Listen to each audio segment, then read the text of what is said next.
to see some of the comparisons of what did the assessments look like 2 years ago versus now, and by comparing what you have in this facility master plan versus what you hear this evening.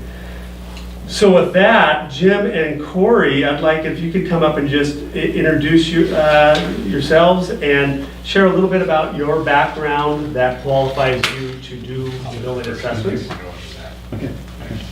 So Jim's going to be first. Welcome, Jim. Hi, good afternoon, good evening. I'm Jim Coleman. I am the owner and principal of Coleman Engineering. I've been in North Idaho for almost 36 years now, and moved up here from Southern Idaho. And in that period of time, for about until 2005, I was the president and chief executive officer for JD Engineers. So, been around in this area for doing engineering for a long time. Excuse me, would you speak up? Some Sure. of us are Okay. deficient in the hearing department. And then, but my primary stuff, or my career has been centered around public facilities, public works. I specialized in college for doing wastewater treatment and water system design. But then in the last few years of my career at JUB, and then throughout my career at Coleman Engineering, I've been pretty much focused on educational facilities. In 2005, I got a contract with the state of Wyoming to do facilities condition assessments and then it turned to value engineering and review of all the projects that the state of Wyoming is building and it has built. And to date, they've built about $1.4 billion worth of schools in the state of Wyoming. They have a lot of money.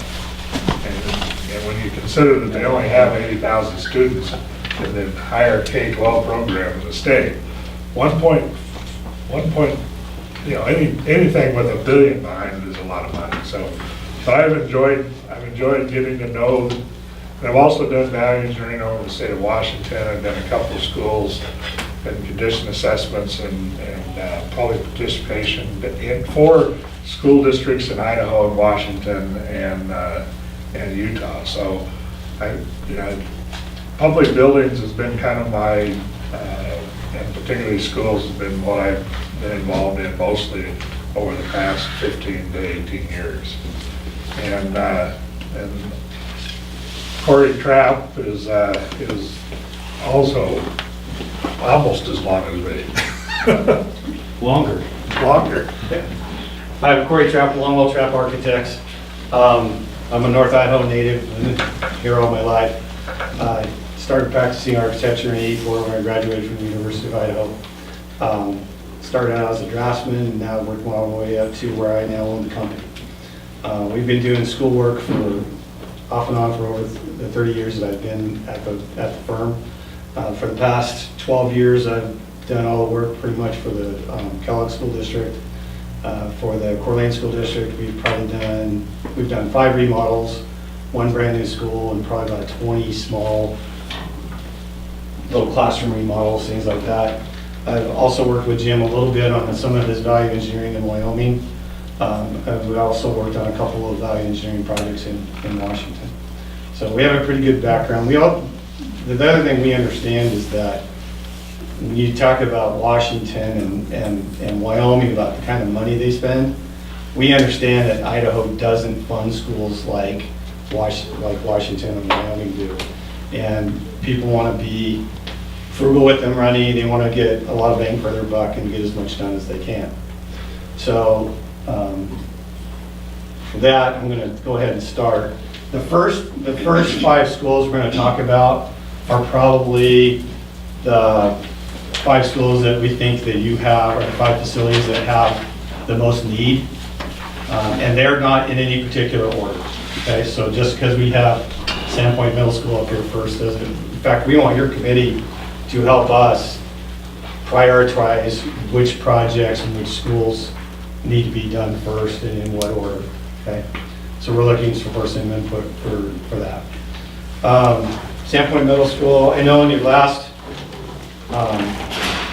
go around, the plan was to rebuild, build a new school and tear this one down.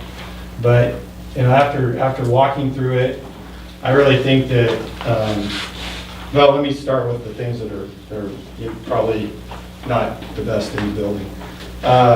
You know, site condition is good. The gymnasium classroom wings, I think, are in good shape. Overall, the building is well maintained. You're gonna hear that from us on all these schools. Matt and his staff do a great job of maintaining these buildings. I've been in a lot of other schools, older schools that are suffering a lot worse because the maintenance isn't kept up. A lot of the issues in your buildings are not due to maintenance, they're really due to age. It's just systems are wearing out, they're just getting to the end of their life and need to be replaced. And that's really, and every once in a while, we may say this is a maintenance item, but we don't mean it because it hasn't been taken care of. It just needs to be, it's at the end of its life and it just needs to be probably replaced, okay? The gymnasium classroom, structurally, they're in good shape, but their systems are at the end of their life. The mechanical system needs to be upgraded. The original electrical system in the building is very, very old. If you had an issue with it, you can't get parts for it anymore. It needs to be replaced. Steel sash windows in the building should be replaced because just for energy efficiency. Building security, and you're going to hear building security throughout this presentation too. That needs to be improved at pretty much every school site. The trend in the industry now is to single point entrance, main entry, office has visibility to that. People can come into a vestibule, they can't get through that second set of doors without being buzzed through by someone in the office. They need to usually present a driver's license or something like that so you can run them through some sort of database if you need to. None of your schools, very few of your schools have that vestibule entry. And I think that's a big key to improving your security. There's some floor replacement needs to be done. Most of your schools don't have intercom systems. The clock systems are like that. You should be upgraded to a clock intercom system that is improved. This building, a lot of these actually are glass block. A lot of that probably should be replaced just for energy efficiency. A good example, and we feel this building could really be remodeled. A good example of that is we've been doing this at Lakes Middle School in Coeur d'Alene, built 1952, 1 year before this school. We gutted that building down to the studs 8 years ago. For $4.5 million, we remodeled that. We took 700 square foot classrooms, took 3 classrooms, turned them into 2, expanded the space.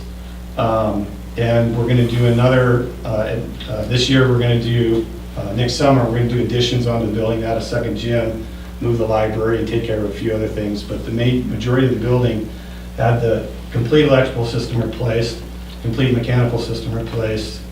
Plumbing was totally replaced in the building.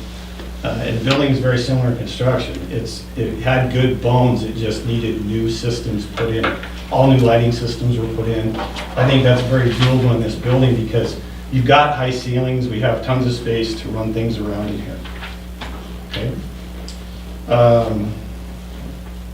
And then the last thing there is you've got some portable buildings on this site. And the reality is portable buildings are not intended to be permanent. And after 25 years, sometimes some of them are that old, they start becoming permanent, and they shouldn't be. I mean, it's not a good teaching environment. So I think you have space for additions that could be put onto the building to eliminate some of those portable spaces. Hey Corey, Yes. just a quick question. Would you like to entertain questions about specific sites at the end of each one, or from our committee members, or wait till the? I think we probably should wait to the end, because I think we could get Okay. off tangent and not get through everything. So if you do have So- questions, just make sure you write them down so we can get them answered. Jim? But just in general, is your assessment done or is it underway? No, we're about halfway through it. We've collected the majority of all the information. What we're doing now is we're putting everything into a form that we can give it to you. Part of that is doing some cost estimating, and some big picture cost estimating. One of the reasons we need some help from you for prioritization of some of these projects is because that affects the cost estimate.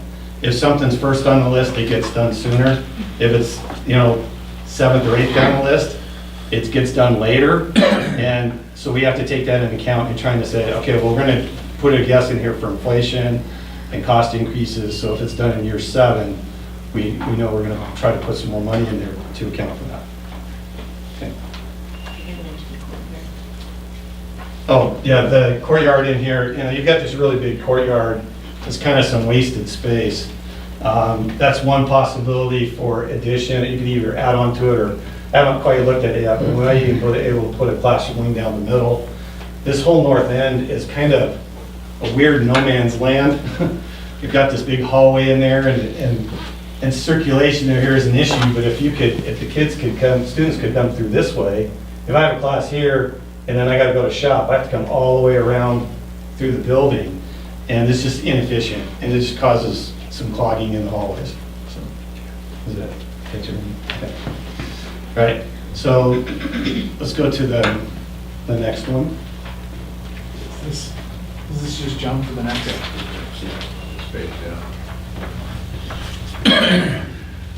So just, you know, Jim and I kind of divided and conquered on this stuff. I did 7 or 8 schools, and Jim did some others, so we're gonna kind of share doing some of these. So Washington Elementary, that school has multiple additions onto it. I think there's original, don't have the drawings for it, but the earliest drawing we have is about 1950. I actually think there's a center core in here, where there's those 2-story classrooms are on the 2nd floor, that might even be older than 1950. And so there's been multiple additions onto this building, 50, 67, 73, 93, and also you got a portable building out here that looked like it had a date of 2008 on it. The building, this center core building is in pretty poor condition, and really more likely needs to be replaced. The mechanical systems are getting very old, the electrical system's really old. There's been a lot of problems with the plumbing inside the building. This wing up here, the newest wing, is probably the only thing that's really salvageable. And educational functionality in this building is very poor. It's a maze of hallways. It's very hard to supervise. There's a bottleneck point kind of here in the middle when kids are moving back and forth between classes. It just is not, because of the educational side and functionality of that, we don't think it's a really good solution to try and remodel that building. Our thought is that you have this big space over here, and the reality of it, it would probably make more sense to just build a new school on this site, turn this into the playground, and maybe have parking in this area here. That's the direction we're kind of leaning. So, Quick question on, I know getting vehicles in and out of here is a big problem. Yes. A lot of other sites, so is that part of your assessment? yes, yeah, now that is a big part of it. There's not enough parking here. Students and the buses are pretty much in the same place when parents are dropping off. The site's not fenced. You have people coming outside. The portable is the library and the computer lab. So every student in that building at one time or other leaves the building to go outside in an unfenced area where anybody could come and grab them, or they could wander off. There's ADA issues all over that building, site-wise, getting around on it. Very few of the bathrooms meet ADA requirements also. Okay. What does ADA mean? ADA is the American Disability Act. Okay. So it's handicap accessibility. Now that's if I use an acronym, please ask. Yeah. So whenever we use the word ADA, we're talking about accessibility for anybody in a wheelchair, crutches, or blind, or any of that kind of thing. Okay. And Corey, you spoke a little bit to Lisa and I when you presented about economy of scale. Right. And what makes Washington more of a candidate for replacement versus SMS. Correct. To modernize. Can you talk a little bit about that? Correct. Because the building is so small, it's going to cost more to remodel. And because of all the different types of construction throughout the building, all the different additions, it makes it really hard to remodel it. Every part of the building has a different condition, and it has a cost associated with it. Versus this building, everything in here is pretty much like this. That building doesn't have some of the rooms don't have the height in them. And because this building's so much bigger, there is some economy of scale that you get with subcontractors bidding parts of their work, like electrical and plumbing, the bigger pieces. So, Does the school district own that piece of property at this time? Yes. yeah, I made sure I asked that question before I proposed that. And the property to the south as well, is that correct?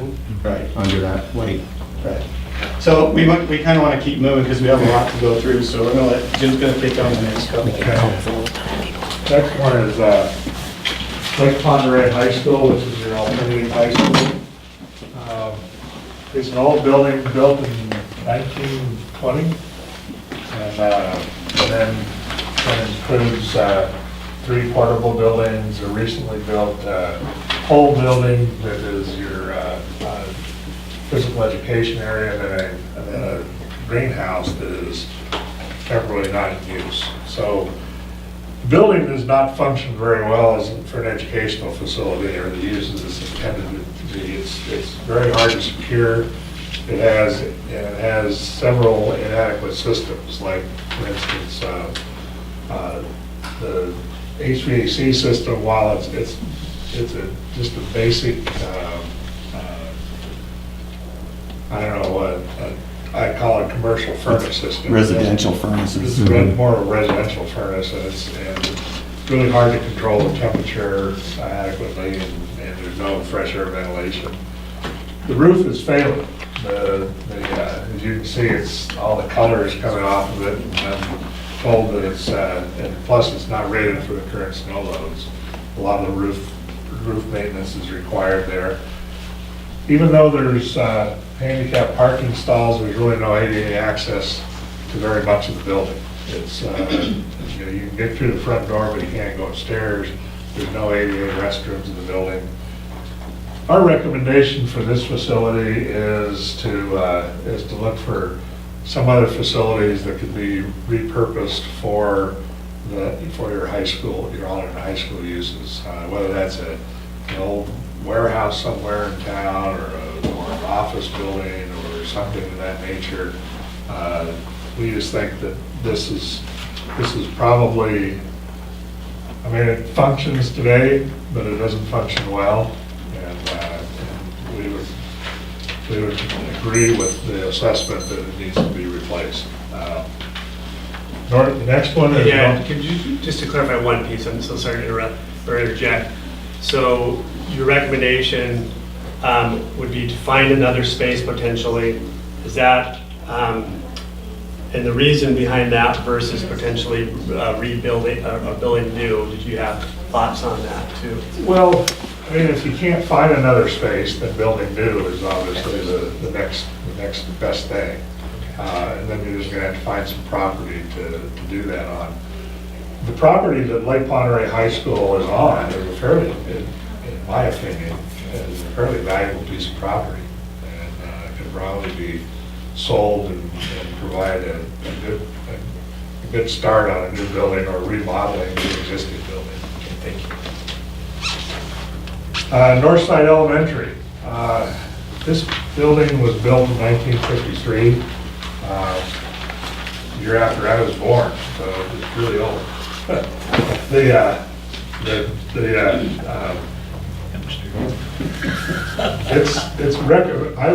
We're also recommending that this building be replaced with a new facility. The building does not have an adequate roof snow load capacity and requires reported about $40,000 to $50,000 a year for the school district to remove snow from it. The site parking is not adequate and doesn't have the capacity that's needed, particularly when you have special programs at the school. There's no ADA parking, there's no accessible routes, there's no ADA restrooms in the building. Now, you wonder why we're making a deal about the handicapped access. The school district,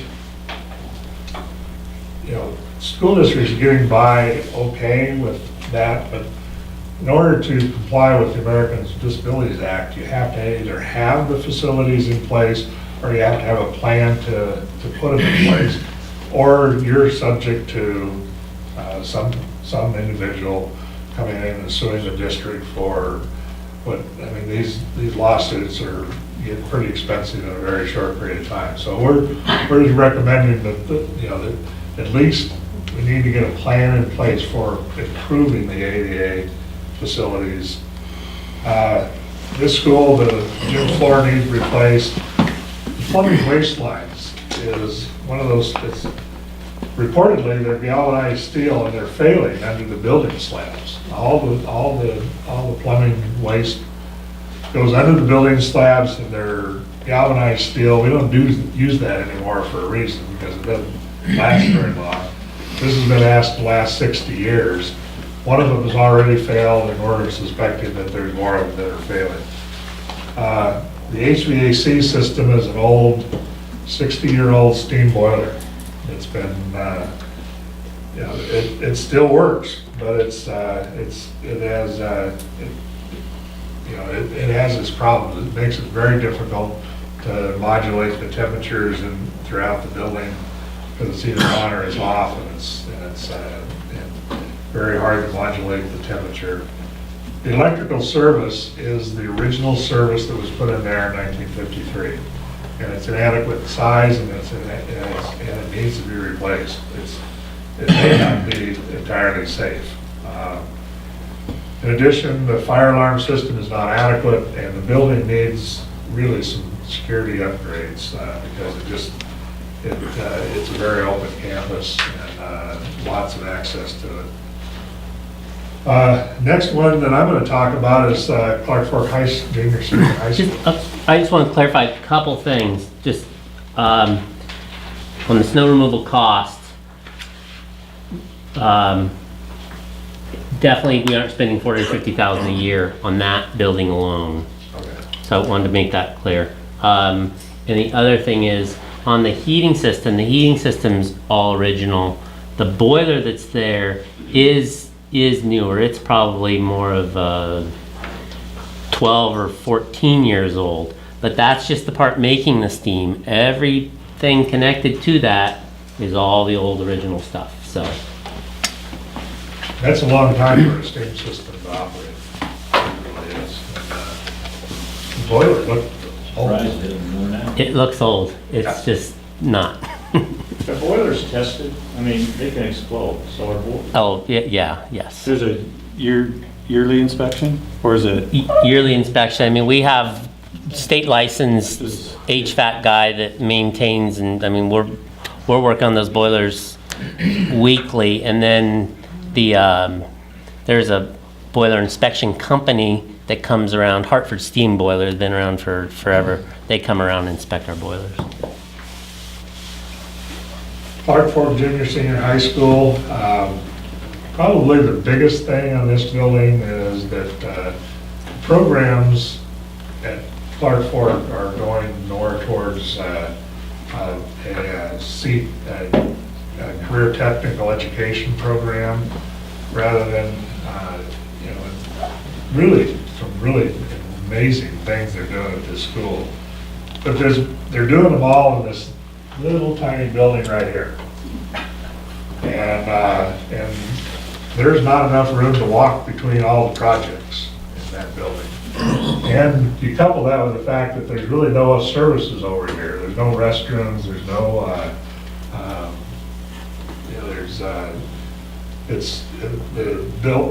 roof loads can't take normal snow loads, and a few other things.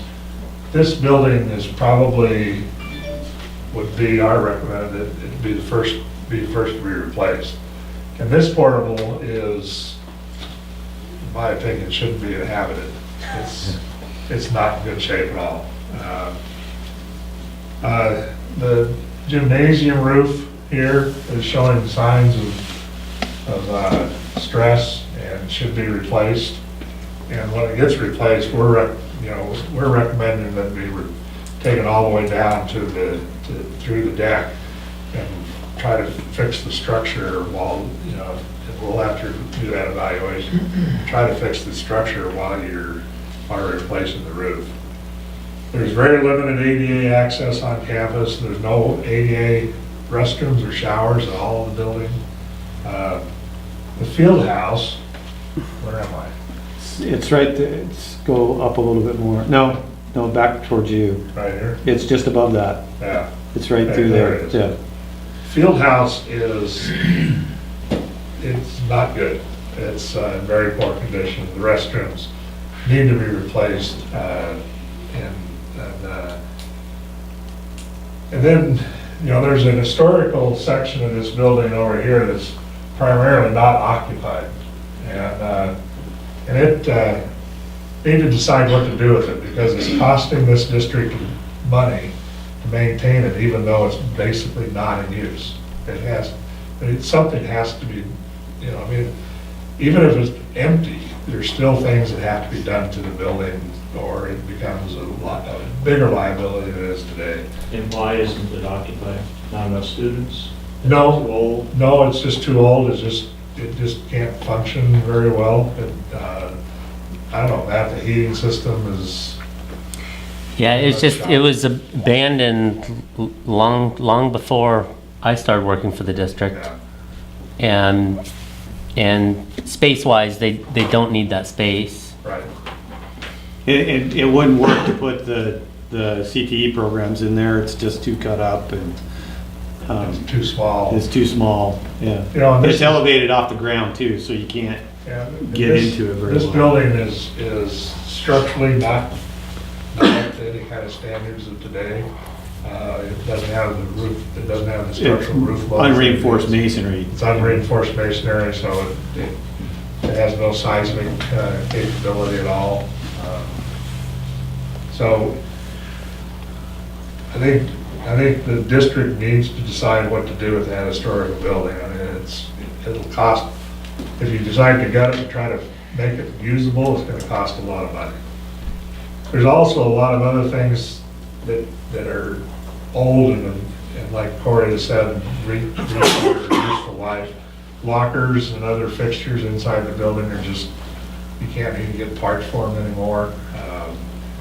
And then like all the other buildings in the district, or like most of the buildings in the district, the building inside security needs to be updated.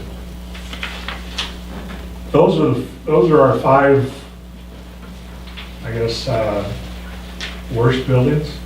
Is that how we I'd classify say them? the 5 buildings in the most need of Right. help. Yeah. That's a better way to put it. They do need help and it's substantial. And a lot of it is just, not only is it impacting the cost to operate and maintain these buildings, it's also impacting the educational functioning that's going on in the building. The things that I mean, Clarkport is a good example. The things that I see here, if that program had adequate space, it will be a magnet for a lot of your district, for kids that don't want a traditional high school environment. They want to go into other things that are career technical education oriented. And that's really, this is a great place to do it because you've got the staff, you've got the teacher, you've got the community support. It just needs a facility that'll work for them. That enhance the programs that they're providing. Yeah.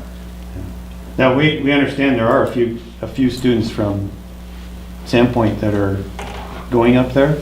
Yeah, they go They both ways, They go both ways. Sandpoint going to Clarkport Yeah. and vice versa. Right. Right. And I think that is a great way to do it because I think the principal at Clarkport High School obviously has a passion for in his educational leadership such that that this program works for them. It works for most of the people that are in the community. It may not work for everybody down the standpoint. So- As far as, before you move on to the next, I don't want to forget about this. The sheet that you have here in regards to the dates in our enrollment, that enrollment was from June. We've increased our enrollment by about 120 this year, Lisa, is that correct? Versus last year, so we'll get updated enrollment numbers.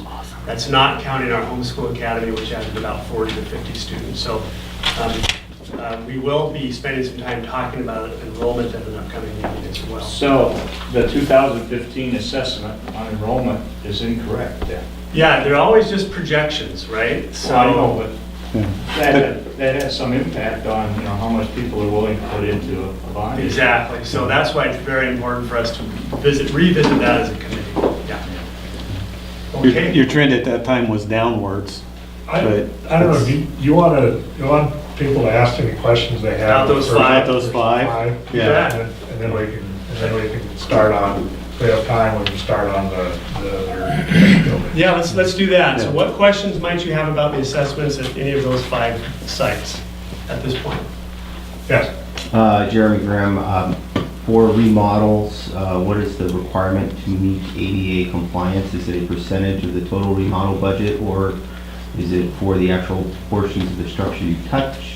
no, No. for a public building, there is no percentage of requirement, it's just that you have to make the buildings accessible for people with disabilities, and that's, whether you, I mean, it should be done right now, or at least the district needs to have a plan. Have a plan. When they're going to do it.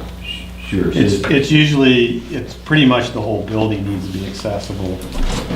For example, here at this building, the stage is not accessible, the bathrooms are not, the locker rooms are not accessible. You have to go down about 18 inches into the locker rooms. None of the bathrooms that I saw had an ADA handicap stall in them. Your entrances don't have accessibility. Those things are actually the hardest one to fix out of all that is probably the locker rooms. All the rest stuff is relatively simple. In a bathroom, you can easily take the toilet out take one toilet out, turn 2 stalls into one, and that's pretty simple to do. As long as you have the clearances. The clearances and things, yeah, that's usually works If pretty I'm well. hearing you correctly, you just have to have a plan, and just because you touch and remodel a portion of the school, you don't have to bring the entire school up to ADA. You have to have a plan that when you're. To eventually do it, yes, yeah. I'd tell you that right now we're just finished up for Coogan County had a complaint about their courtrooms. We had to go in this summer and make every single courtroom in 4 different buildings ADA accessible. They don't care how much it costs. If the Department of Justice gets involved, they go, you will fix it. What's your plan? And they give you a timeline to fix it. So that was Coogan County. School districts tend to be, most of the time you're trying to have a plan put together. I've never heard of anyone being that strict on a school district yet. Because most school districts are you're already in the mode of trying to accommodate students that have handicaps. There's other accommodations that you can have for these students. I think David might have. I mean, you kind of alluded to this with the mechanical systems, but what about health issues? I mean, I noticed in the bathrooms here, you can't have floor-mounted urinals anymore. No, actually you can. They're not, you can Is that still just a have, Washington thing? I'm just using. you can still the have Washington- trough style urinals that are in Washington Elementary. They're not technically illegal, just nobody does them that way anymore. So. I was always told that if it ever backs up, Because They're floor- that's more of a maintenance issue that it backs up onto the Wow. floor. Yeah. yeah. But they're not, What about but I you? take them out of every school I do. Okay. So did I. Yeah. And air changes and all that, I guess would. That's part of the- upgrading the mechanical systems. Air But there's changes a lot of are, health issues that probably none of these schools comply to the current health none of requirements. them, I would tell you probably very few of them provide the air changes that are required, other than some of your newer schools. I would guess that. The ones that have big air handlers like Yeah, Kootenai, Hope, Sagal, yeah. Sandpoint High School. Sandpoint High School, yeah, those probably provide, if the mechanical systems are set up right, provide the right kind of air changes. And how much did you involve the educational program? I mean, when these schools were designed, the whole educational program was totally different than probably what it is now. And We're keeping some of that in mind, but our main focus is really more the physical part of the buildings. But to me, we, it goes hand in hand. but we do look at the educational Well, side, that's why Washington. And that's why Washington and. Yeah, I see it. Educationally, that one doesn't, it's very Now poor they're setup. dealing with pull-out groups that have certain educational, that are working on a specific project, for Right. instance, and spaces to do that. And that all is incorporated in your design of Right. the school, whether it's middle school or elementary or. And we do have a really thorough functional assessment in this master plan. And I don't think we heard a lot from the public about, The educational side. with the functional assessments that were done. Is that Right. correct? Correct. Okay. So there is a lot about that in this. Yeah, I couldn't understand all the graphs and. Well, following up, so I think I understand ADA, I've been around enough, and I've seen different buildings and so forth. And now I know that there's a federal, sort of a hard-nosed federal standard for that. Are there health and safety regulations as well, security regulations? I mean, what are the ones that a district like Lake Monterey has to supposedly meet? Well, mechanically, there's a mechanical code that talks about the. Yeah, construction codes, I understand. Yeah, and then that addresses your air changes and things like that. Plumbing code, addresses your plumbing issues and code issues there. Security, there is no code or anything written for building security, because it's a relatively new issue that's been cropping up. And you can go overboard like they do in Wyoming, and they put over 100 cameras and $100,000. Or what was that one school that they? Oh, Rock Springs had 126 cameras and over So they got a lot of oil. Yeah. $250,000 worth of recording equipment. Yeah. To- Which is overkill. Or you can do just some simple basic things of locking doors and single point entrance and some minimal cameras. Cameras don't prevent anything. Cameras they record it so you can, go out back after the fact. Cameras are not proactive, they're forensic. And so in my value analysis, I always question the number of cameras as to why you have them, what are you gonna use them for? Because, I think anybody that's in the educational business, and my wife was a teacher for 26 years at Lake City High School, and her comment was, the kids always act up even if they know that a camera's watching. If there's a teacher and other adults standing in the hallway, they're less likely to act up. But building fire safety is separate, right? Yes. Yeah, So that's part of building Is the code. school district completely up to snuff on fire safety? The majority of your fire alarm systems are pretty old and need to be updated. They're getting, especially on these 5 schools, the fire alarm systems probably all need to be replaced. They're at the point where if they break, you can't get parts for most of them anymore. So that would be something that would be upgraded in all 5 of those. Okay, we've got Don, I saw, then Victoria, and then Lisa. Sorry, Don. Is the alternative, you talked about Clark Ford High School. Sounds to me like it was almost an alternative setup with the way it is now. Is there any thought to making the alternative school at that site? There hasn't been any discussion about that. The distance is so great. It would be a But real you are consideration. busing students currently from here to there, there to here? We have one bus currently that we're running. I'm not certain if we're running it this year or not, but we did last year. Okay. We did have one bus. The other question I have, you have a variety of different size of schools. You're talking about replacing 2 elementary schools. Have you talked about the necessity of having all those schools or building a new school that has a larger capacity than the current ones? That's something that this group, we will ask you all to Okay. discuss for sure. And it's a very, as you know, Don, in your work as a superintendent, of course, one of the more contentious issues. Oh, absolutely. I mean, these are neighborhood schools, I assume. Yes, but it needs to be discussed by our group for sure, yeah. Just point of information under Idaho code, in order to close a school, you have to have voter approval. Okay, Can't. you can't shut a school We down, cannot. even though it may We not cannot. be, It has to be voter approved. even Yeah. if it's condemned. Right. We cannot.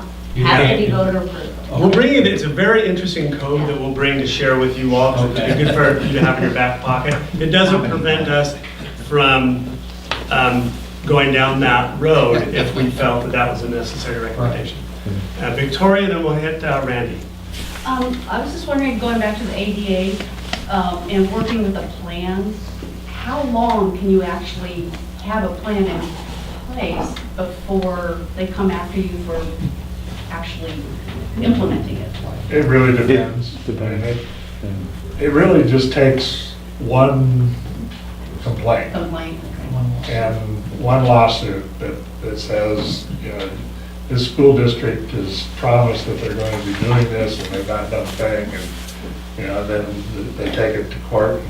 The judge says, okay, Monterey School District, you have 5 years to get all your buildings up into compliance. So they'll come back and tell you then? Yeah.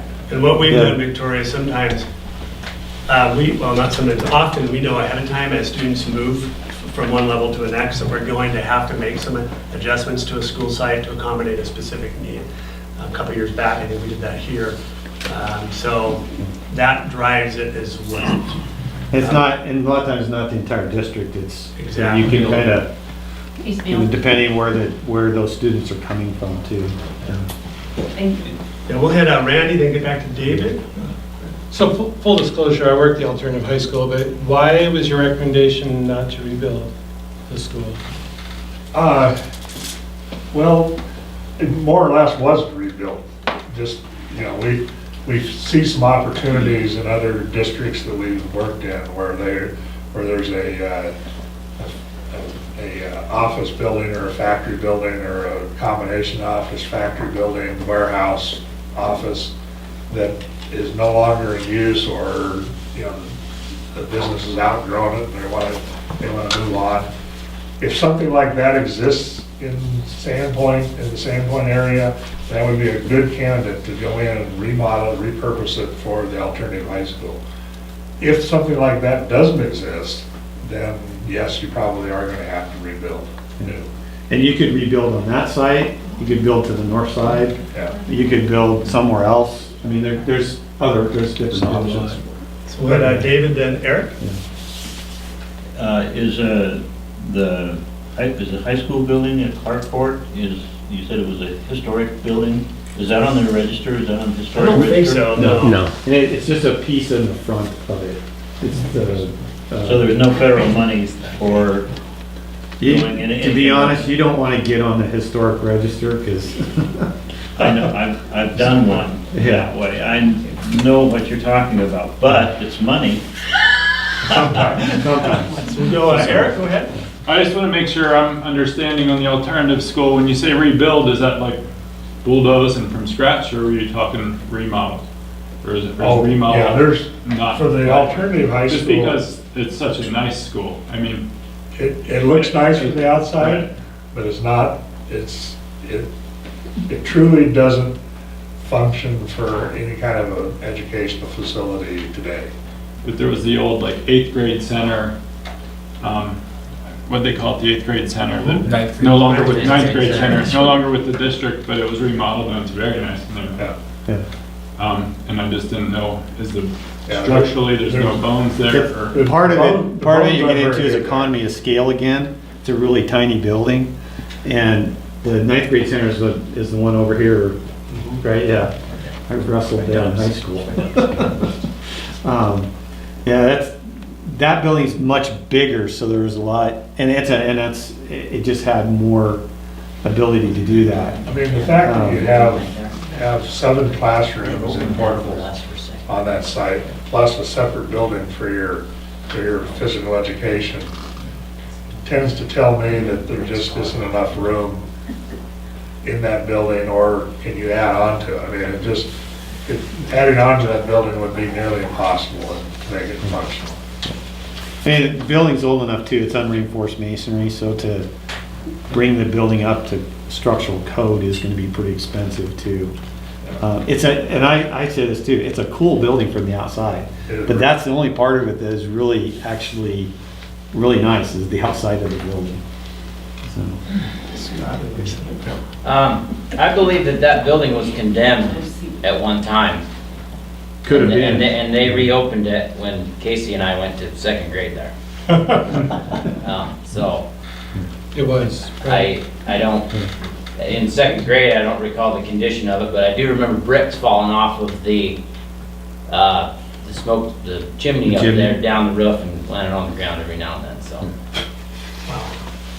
Lisa, did you have a comment, then Marty? Yeah, Corey didn't mention, but he did mention to us on the phone a few days ago that the recommendation for this school, Sandpoint Middle School, to remodel would have to be phased, because you don't always have to take into consideration what to do with the students.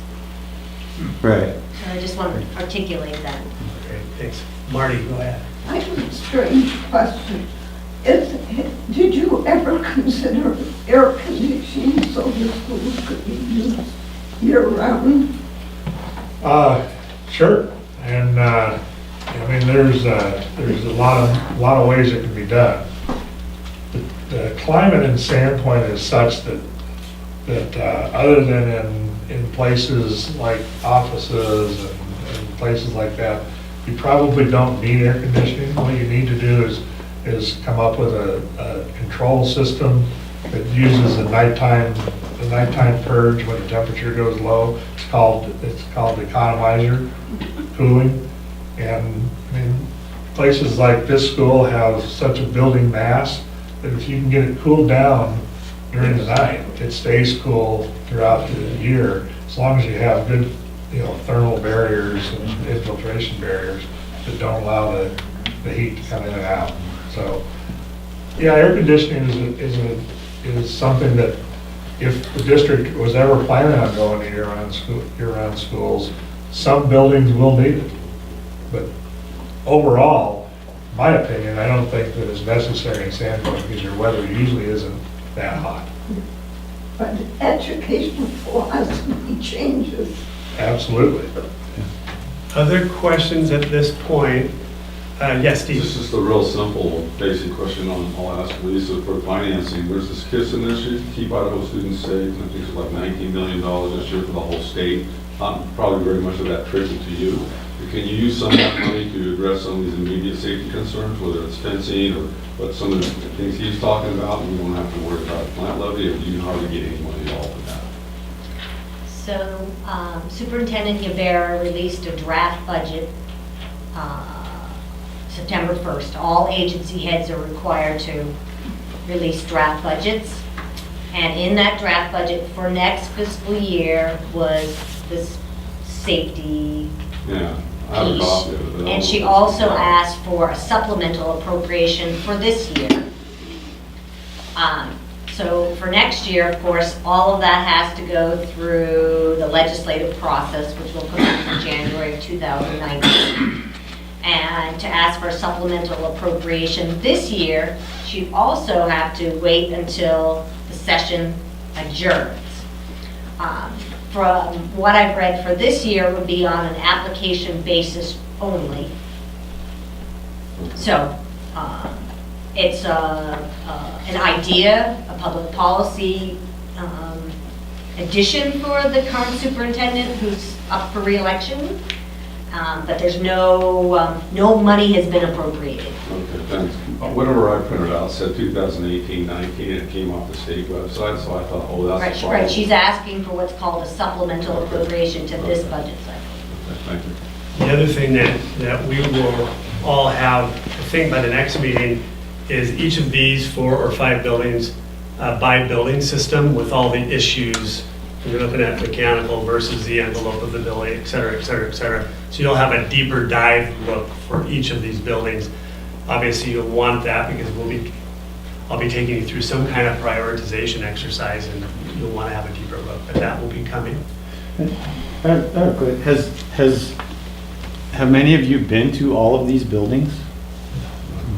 I think that would be very We're helpful definitely for going- everybody to take it. we- You probably had that in mind already. Yeah, we did, that was asked at our last Yeah. meeting. For sure, we will have that opportunity throughout this process to go to all the buildings. Any other questions prior to Jim going into the next? Ryan, As go part ahead. of the assessment, I'm sorry, I didn't raise my hand, including costs.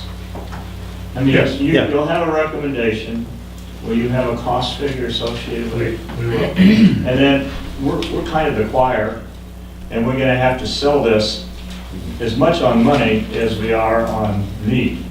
So, I guess the school district would probably need to come up with a number on not doing what is really recommended, but doing something less than that because Yeah. we don't think we can afford it. So that was one of the biggest criticisms that we heard, and I totally understand why, was to not have a more itemized look at some of the systems. And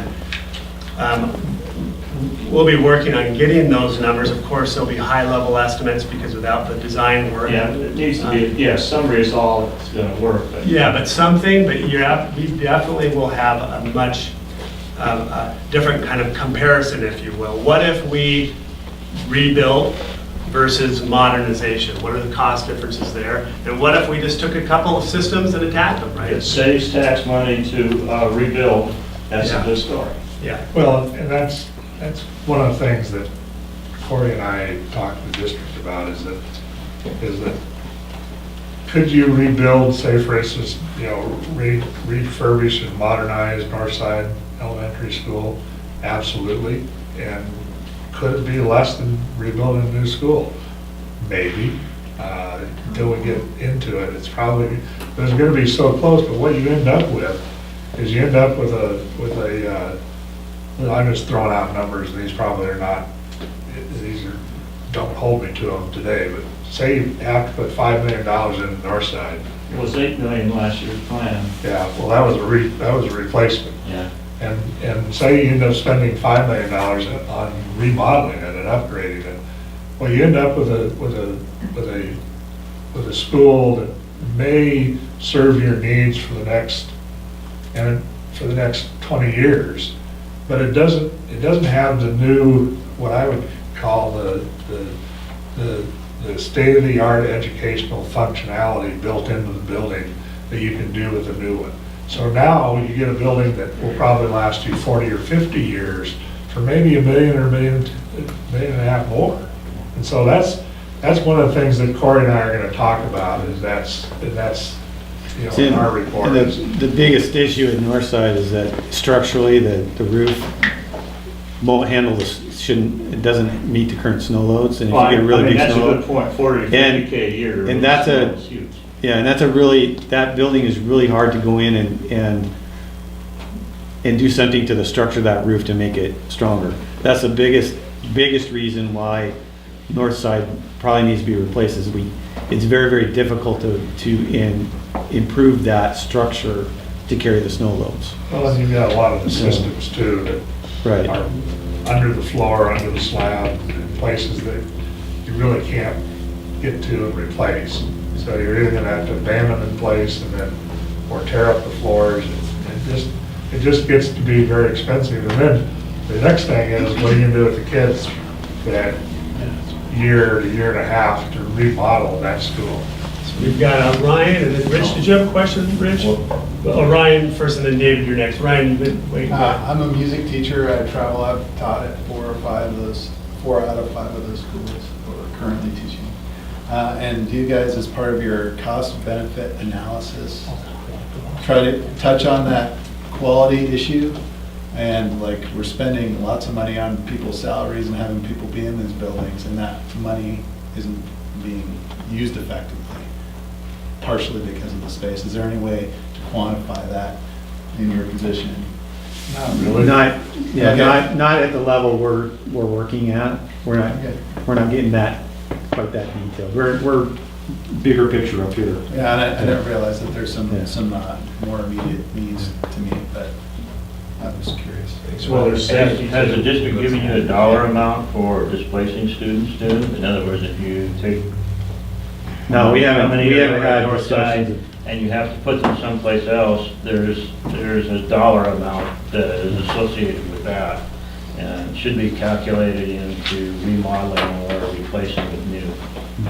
And one of your biggest issues here is you don't have a spare school to shift kids to. When we did a lot of remodeling in Coeur d'Alene had an extra school that in Hayden that we actually moved kids there twice I know. to remodel schools. Yeah, and it's, They don't have that now. and even if you have an extra building, it's still, there's a dollar amount that's Sure. that's associated with Right, it. right. You know, and this is just my opinion. Remodeling schools is very disruptive to students. I mean, both of my kids went through the 7-year remodel at Coeur d'Alene High School. They really never had a school that was complete throughout their entire high school careers. So it's disruptive. So you guys want to go ahead and hit a few more of the schools? Sure. then? Okay, thank you. What's the next one of that? Kootenai Elementary, one of your better schools, if not, I don't know if it's the best, but it's very well done. One of the newest. It's one of the newest. It's been well maintained. The building inside are in good condition, very maintainable. But they also have the dreaded portal. So there's a time that you may need to add on to this school, and there's places where you can add on to this school, whether it be a classroom module or whatever the case may be. Basically, the school is in good shape. We do need a few little ADA improvements to the building, but nothing major. And we also need to talk about secure entrance, which wouldn't be very difficult at this school because of the way that it's configured. So, Hey, one of the things to keep in mind too is, I mean, this book has a couple portables. You grew 120 students this year. Where was that growth? And to me, talking when we went around to some of the schools, it seemed like your growth is happening on the north side of your school district right now, not so much the south side. It's pretty spread out fairly evenly this year. Outside of our alternative school gained about 25 kids, but fairly spread out. Okay. I think the next one should be Hope Elementary. Yep. Hope Elementary, again, the building is in good condition. The gym flooring, if any of you have been in this building, it's orange carpet, which is what they did. It's gym carpet. It's gym carpet. But it's, More health issues. there is a health issue. I mean, you can't clean the carpet like you can clean hard surfaces. So consequently, if a kid does go down and gets injured, there could be, some infection that occurs, and they will get a rug burn. Not very often. The main entrance door systems is storefront, and it probably needs to be replaced. It's giving Matt and his folks fits. And then along with that, the main entrance needs to be remodeled to provide for a single point entry secure system. The intercom system needs to be upgraded, and the fire system needs to be upgraded, at least make it compliant with today's standards. The other issue at this school is the snow slides off onto the concrete play area and right through there, and it becomes a hazard. And a lot of the elementary schools, you can see the playground area, there's not real good containment on fall protection. The kids track a lot of dirt and gravel into the buildings, which becomes a maintenance issue with the carpet. And the drainage on this one tends to head toward the building on this side of the, on this side, so some drainage needs to be fixed on this side. Which is a great segue into the next school, which I believe should be Sandpoint High School. Sandpoint High School, another fairly new school, 1991, I believe, is when it was built. The site parking and driveways has failed or is failing. That's the only thing I can say about it. You can just go out there and look at it, and it's beyond being alligator tract. It's mostly, there's a lot of places where it's just chunks of asphalt. And that's mostly probably because it wasn't, I think the story was that I heard is that they were getting short on money, so they decided to not do a good sub base and just put a little bit of base and asphalt over the top of it, which is a great short-term fix, and it makes it black, but it doesn't work for a long period of time. So all this parking lot is in really, really bad shape. Most of this is not even paved. Well, all of it's not paved, or if it ever was, it's gone now. The other thing in the high school is that the site drainage is doing its job as well as it could. I mean, you've got a lot of snow coming off of the snow and water coming off of the metal roofs that surround the area. You've got drainage coming off the rest of the roof that sometimes gets on the site close to the building. And then there's places where it's not getting away from the building. The drainage system is just mowing lawns will raise the grade. And over a period of time, growing grass will raise the grades, and so it doesn't get drained off as well as it needs to get drained off. There's evidence in the building that the water is actually coming back into the building, getting under the foundation, and getting into if you go into the commons, for instance, there's a lot of water damage on the flooring. The acoustical ceiling tiles are all warped a little bit in the entire school, which indicates that there's been some high humidity events. So there's no ADA restrooms in the classroom wings. The only ADA restrooms are off the commons gymnasium area. Not a huge issue, but there's also, this is not a compliant ADA access in the front here. There's curbs and no real access point to get into the And building. handicap parking's on the other side. Yeah. Yeah. Just so everybody knows, the ADA wasn't adopted till 1991, and it didn't go into enforcement until about 93. So a lot of these schools where we're saying there's issues, they were built well before ADA even became a problem. Yeah. And I don't know if the stage has an ADA access to it. No, it does not. And then the other part is that right here at the main entrance, you can see there's 3 roofs that come together and drop right into the next to the front entrance. And the drainage is there, but when you get a bunch of snow and ice forming there, the drainage gets clogged, and then the district has to close off that area to any pedestrian access just for safety. So there's some drainage issues throughout the whole site that need to be addressed. The 94 building, the athletic building over here, the practice football field is quite a bit higher than the building. And there is drainage out in front here, but again, it's deteriorated, and I don't think it's functioning properly. So things like that need to get replaced.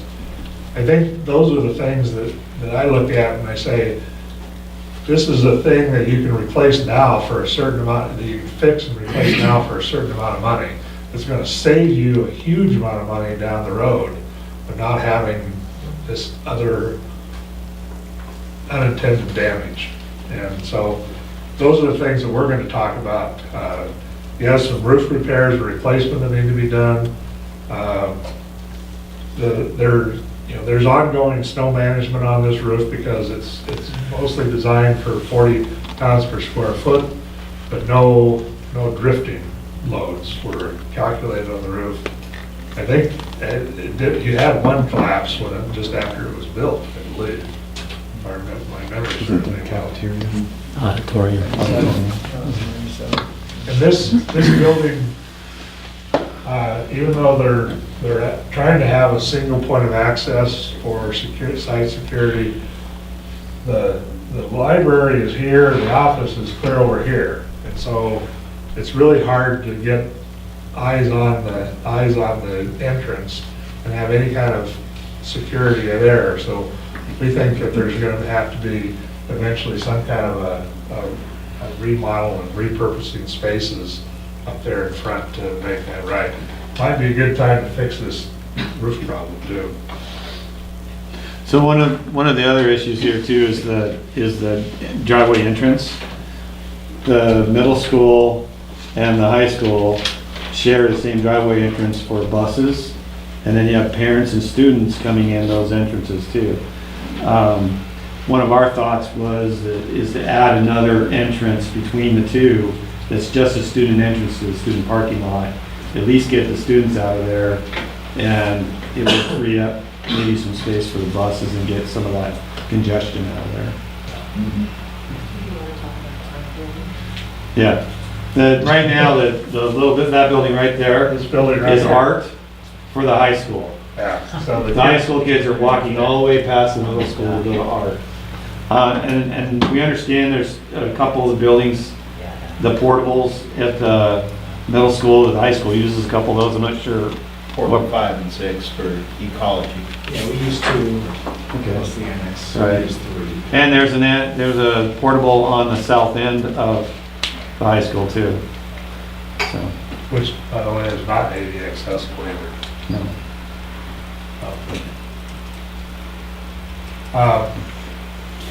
The rest of them are yours. The rest of them are mine? Okay.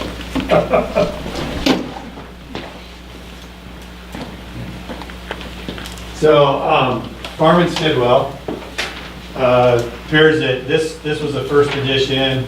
There's another edition done here. There's another edition done here. This older section of the building probably, overall the building's in pretty good condition. The oldest section probably has the most issues. It has single pane windows. The mechanical system needs to be upgraded on that end. The electrical system is the original, needs to be upgraded. The cafeteria and kitchen are in this end down here. The kitchen has some issues with ventilation. The cafeteria is too small for the number of students that are there. They have to run several shifts for lunch. This middle section is in really good shape. There's really not many issues there at all. And then when you get into this wing that was added on, this building was built when open concept was the big plan for schools, and it was shared teaching between classrooms. So they've gone back in there and added walls, but all the walls just go to the bottom of the T-bar ceiling. So when you're in classroom, the sound just goes over the top of the wall. So that's something that needs to be fixed for acoustics. There's some issues with plumbing in this end too right now. And all the plumbing's under the slab. We want to move all that supply lines overhead. The gym here is depressed about 30 inches from the rest of the building. That part of that was for the stage, but there's no ADA access to the gym. The gym also doesn't have enough bathrooms. There's old locker rooms that are in those adjacent to the gym, but they're used for storage. They aren't used as locker rooms anymore. There's 2 small bathrooms, and it'd be pretty easy to go in there and use some part of that old locker room to create a ramp system to get down into the gym. So overall, it's not, this school just needs a little help. It's not nearly as in bad shape as a lot of the other buildings, so. Then Sagal. Sagal's in really good shape. The main issue is security at the front door. There's some siding repairs that need to be done, some soft repair. We've got a couple portables here that are really old. They're probably the worst portables I've seen in your district for condition. They're using them mostly because the space is there. I don't know that they really need them for the programs that they have. They could easily accommodate them within the rest of the building. So it's one of those things, if you have the space, people will take it and use it.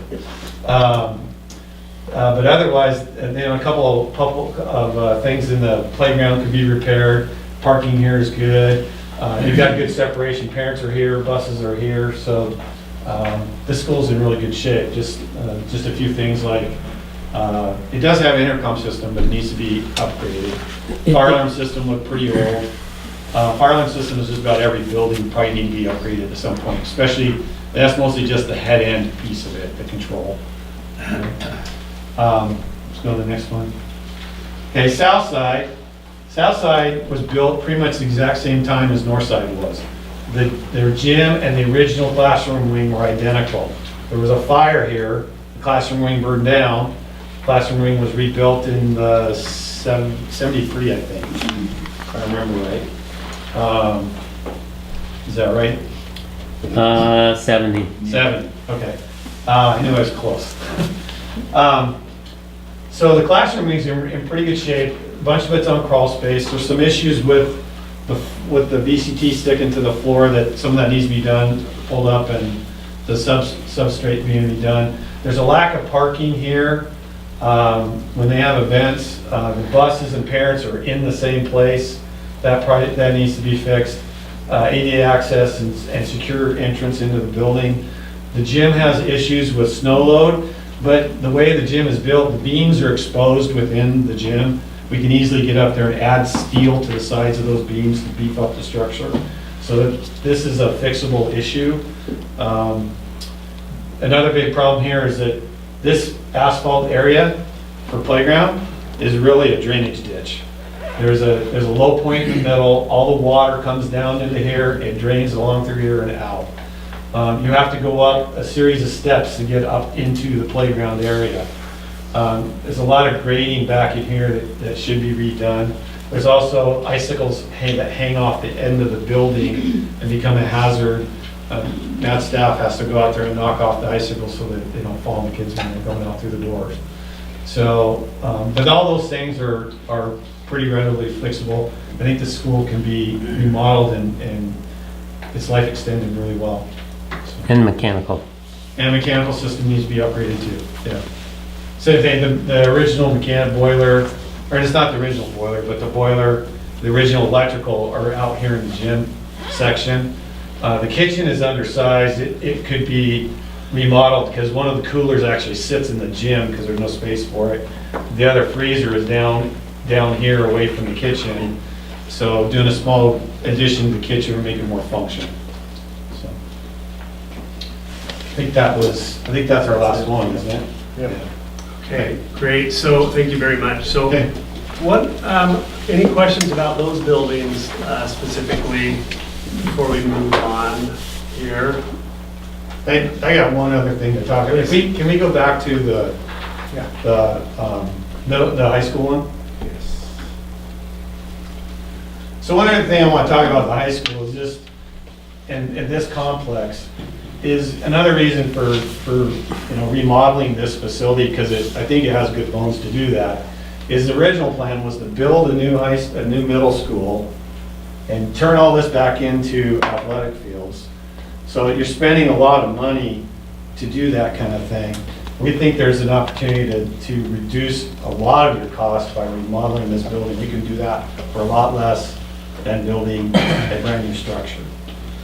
So that was just the last thing I wanted to add. Thank you. Can I ask your opinion on the inside classrooms without any natural light? I mean, I'm the principal at Sandpoint High School, and it's the, when do I get to move from the caves out. So I mean, you got Yeah. the inside classrooms, and I know there's supposed to be adequate airflow, and I know we measure that best that we have, but the airflow, it's hot, it's dark, you know, I mean, we've got light, but it's, I know Matt talked about the fact that it's a fairly modern system, 91, but I see that there might be potentially, how's that for weasel word? I think there's a lot of short circuiting going on because the return air out of that system comes past all the lights. All the light fixtures have return air vents on them. And they did that because lights produce heat. Why not recapture that heat and return air? Well, right next to it, or right between two lights, is your supply ducts. And so, and to get that supply driven to the ground, then you have to have a fairly high velocity, which makes the system noisy. So you turn the velocity back so it's not so noisy. And so I think there's some things that we can do fairly inexpensively to that system that will probably solve a lot of the temperature problems. The natural lighting in the classrooms, that's a little more difficult one to fix. I mean, we can obviously put in skylights, but nobody likes skylights in some countries. Solar tubes in, but every time you punch a hole in the roof, that's a potential weak point. those are things that are considered in new construction and remodels though, that modern construction would probably not build to the best that they could. Inside rooms. Yeah, it's very rare to see inside rooms in Wyoming. There's very few in all the schools that we've looked at there. Very few inside rooms. And when they did, they put a solar tube or skylight in. If it has any kind of educational function, Wyoming guidelines don't allow you to put it on the inside without natural light through a skylight or something. I mean, the other thing you could look at is if there's a possibility to put in some sort of roof monitors that could bring in some light. I don't know. That's a tough one, but one of the things you could do that would make it almost as good is to upgrade your lighting in those classrooms such that you get better color rendition. I think we haven't we, Matt? Well, you've upgraded the LED tubes. Okay. But I think you could, the fixtures still are not what I would call efficient because they're still have, just a fairly, I call it low budget. It's a fluorescent tube light fixture with an LED lamp in it. So, and it's just a diffuse, it's a real low end diffuser on the diffuser lens on those lights, and so it's you can get this lighting is pretty good in here because you get it reflected off the ceiling and so I think there's things like that you can do that will maybe not make it feel like you're inside of a dungeon. Sean, you mentioned 120 new students, that's roughly 3.3% of your total enrollment, and that means you're going to double if we even use a marginal number in 20-something years. What thought has been given to these remodels as you look at the inevitable growth of the district? Are you factoring in a percentage or? We have a lot of work to do yet on another analysis of projected enrollment based on all kinds of factors.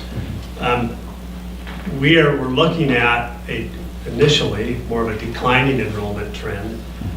Since those have been done, we've only been increasing. So Lisa's gone as far recently as, I can't remember the last person you talked to around. I was working with the Department of Labor, and again, their projections are just a slight decline compared to this sort of computer analysis. The Department of Labor wasn't pleased with the information they were getting. So they're still projecting. So they're still projecting. I asked them to project 15 years out. Yeah, this They're is still a, projecting declining, and so we're going against what all the projections are showing. And sometimes it's hard to predict what those are. Like I said, I've been working in the Kellogg School District for a while. And 5, 6 years ago, when the mines reopened, they had a bump of 70 kids. And prior to that, they were losing about 30 to 50 kids a year. And then mines reopened, they went up 70. And then the mines closed again, and they started dropping 50 kids a year for like the next. And then this last 2 years, they've actually stabilized to where they're not losing, but they're not gaining either. So, and so something as simple as mine opening affects their enrollment huge. You may have something up here that, someone moves a company in, that's gonna manufacture and create 100 jobs. There's a trickle-down effect of that. There are so many factors that affect your enrollment. One community I was working with in central Washington, they completely changed their educational leadership. And so all the parents that were doing homeschooling said, they finally get it. We're going to take our kids from homeschools and put them into public schools, and their enrollment went up 8% in 1 year. They were completely caught off guard. and what we have, just a quick example, that 120 student increase doesn't even consider that homeschool academy that's in its third year. In the homeschool academy, 95% of those students are new to us, to your point. And this year, we have about 110 students. It started with 10 students 2 years ago. So that's a whole other population that we're starting to serve. And what we're also finding is some of those students are now saying, okay, let's try out the regular schools now. And so we might see some transitioning in from that as well. But great question, Jeremy, and we'll definitely be considering that moving forward. Jim, you had a question? I think. Quick one, and it's a good ending question, I think, but I was very interesting, 90 minutes, very informative, I appreciate it. So, one of my earlier questions were, where are you? And I heard the number 50%, we're about 50% half done. Well, we've gone through all the schools, so what's next? What's the next half of this? Well, the next half is coming up with cost estimates and recommendations of what are the higher priority ones that need to be done. What do we need to do to make, to reduce the cost of maintenance? What do we need to do just to keep the school from deteriorating further? And I have to say it again, these schools are very well maintained. I mean, for what the age and the condition of some of these schools, when you first walk in, you go, wow, it's a pretty good school. Even Northside, I mean, it's a very, appearance-wise, it's a nice school, and that can go against you when you in the school of public opinion. Yeah, too good of a job. Yeah. Well, I fall in that category. I'm familiar with Northside more than any other school, and that was kind of my first uneducated impression. Yeah. And you have to start looking at some of the things behind the scenes. Yeah. That we're looking at, like roof structure and electrical panels, things like that. Plumbing. So yeah, we'll go Don and then David, last two. Yeah, what is your annual, do you have an annual budget for maintenance, percent, a dollar figure that you can put towards small projects? Sean, I'm not. Yeah, Lisa, can you speak to that? We've been building our fund up for building needs, but as far as a line item for general maintenance, No, not really. I mean, not to what you're speaking to. What we've done is get through the winter, see what our utility bills are, what snow removal costs are, and if there's You've been some trying to money. save though, for building projects, is that what you're trying to say? we have, just in the last levy, I believe we've included in the levy, we included about $100,000 per year, I believe, to start putting in. 50, I'm sorry. But 100 from the levy and 100 from our general fund, so $100,000 for the first time in the district's history to try to build up some kind of But cash for these types of. You don't have a capital outlay levy We do not. specifically for no, facility improvements. No, and about, Don, to that, what percentage of the school districts in Idaho right now have that? 85%. 85%, so we're in the gross minority for that. Yeah. I understand. David, did you have one last one? I gotta wrap it up. It's kind of a design question.